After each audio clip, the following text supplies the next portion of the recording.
किसी गांव में धर्म बुद्धि और पाप बुद्धि नाम के दो मित्र रहते थे। एक दिन पाप बुद्धि ने सोचा कि मैं तो मूर्ख हूं, इसीलिए गरीब हूं। क्यों न धर्म बुद्धि के साथ मिलकर विदेशों में जाकर व्यापार करूं और फिर इसको ठग कर ढेर सारा धन कमा लूं। ये सोचकर एक दिन पाप बुद्धि ने धर्म बुद्धि से कहा, हम इस गांव में अपना समय व्यर्थ कर रहे हैं, क्यों न हम नगर में जाकर कुछ व्यापार करें। धर्म बुद्धि ने अपने मित्र की बात मान ली और उसके साथ नगर को चला गया। दोनों ने कई दिनों तक नगर में रह के व्यापार किया और अच्छा धन कमाया। एक दिन दोनों ने अपने गांव वापस लौटने का मन बनाया। गांव के समीप पहुंचने पर पाप बुद्धि ने धर्म बुद्धि से कहा, मित्र, इतना सारा धन एक साथ घर ले जाना उचित नहीं है। क्यों न हम थोड़ा सा धन निकाल कर बाकी यहीं कहीं धरती में गाड़ दे। आगे जब भी आवश्यकता होगी हम यहाँ आकर निकाल लिया करेंगे। उसकी बात धर्म बुद्धि ने मान ली। एक रात पाप बुद्धि जंगल में गया और गड्ढे से सारा धन निकाल कर ले आया। दूसरे दिन पाप बुद्धि धर्म बुद्धि के घर गया और बोला, मित्र, मेरा परिवार बहुत बड़ा है।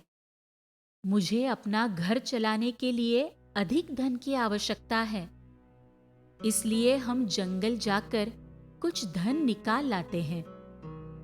दोनों साथ जंगल में चले गए। जब दोनों ने मिलकर उस स्थान पर खोदा जहां धन गड़ा हुआ था, तो धन का पात्र खाली पाया। तब पाप बुद्धि अपना सिर पीटता हुआ बोला, धर्म बुद्धि, तुमने ये धन चुराया है। तुम्हारे अतिरिक्त किसी और को इस स्थान का पता नहीं था। अब जल्दी से मेरा आधा भाग मुझे दे दो, अन्यथा मेरे साथ राज्यसभा चलो, वही इसका निर्णय होगा। उसकी बात सुनकर धर्म बुद्धि ने कहा, अरे पापी, मैं चोरी नहीं करता। इस प्रकार आपस में झगड़ा करते हुए न्यायालय में धर्माधिकारी के पास वो गए और वहां एक दूसरे को गलत बताते हुए अपनी बात कहने लगे। धर्माधिकारी ने कुछ अधिकारियों को सच का पता लगाने के लिए नियुक्त किया। पाप बुद्धि उनसे बोला, मेरी बात के साक्षी स्वयं वृक्ष देवता है, उनके पास चलते हैं। अब वही हमें सच बताएंगे। उसकी बात सुनकर सभी ने अगले दिन सुबह जंगल में जाकर वृक्ष देवता से सच जानने का निर्णय लिया। रात में पाप बुद्धि ने अपने पिता से कहा, पिताजी, मैंने धर्म बुद्धि का सारा धन चुरा लिया है। अब आप ही मेरे प्राणों की रक्षा कर सकते हैं। पाप बुद्धि के पिता ने कहा, पुत्र, तुम बताओ मैं क्या करूं जिससे तुम्हारे प्राणों की रक्षा हो सके। पाप बुद्धि बोला, पिताजी, जंगल में एक बहुत बड़ा शमी का वृक्ष है। उसमें एक बड़ी सी कोटर है। आप अभी जाकर उसके अंदर बैठ जाओ। सुबह जब न्यायाधिकारियों और गांव वालों के साथ आकर मैं पूछूं कि सच सच बताओ, तब आप बोल देना कि धर्म बुद्धि चोर है। अगले दिन सभी लोग धर्म बुद्धि और पाप बुद्धि के साथ जंगल पहुंचे। पाप बुद्धि शमी के वृक्ष के नीचे खड़ा होकर जोर से बोला, वन देवता, अब आप ही न्याय कीजिए और बताइए हम दोनों में चोर कौन है?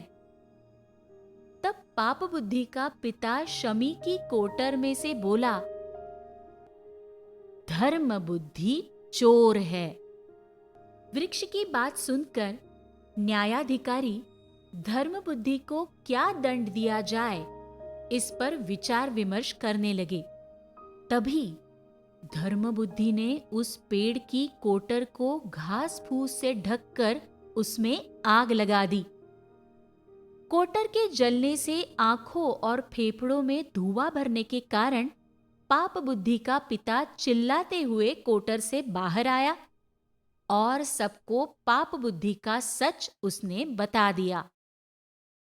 राजपुरुषों ने धर्म बुद्धि को छोड़कर पाप बुद्धि को पकड़ लिया और बोले, ओ मूढ़, तुमने स्वयं को बचाने का उपाय तो सोचा, पर उसके परिणामों के बारे में नहीं सोचा। अपने पिता के प्राण संकट में डालकर तुमने केवल अपनी कुटिलता और मूर्खता ही प्रकट की है। इसीलिए कहते हैं कि मूर्ख पुरुष को ज्यादा कुटिल युक्तियां नहीं सोचनी चाहिए।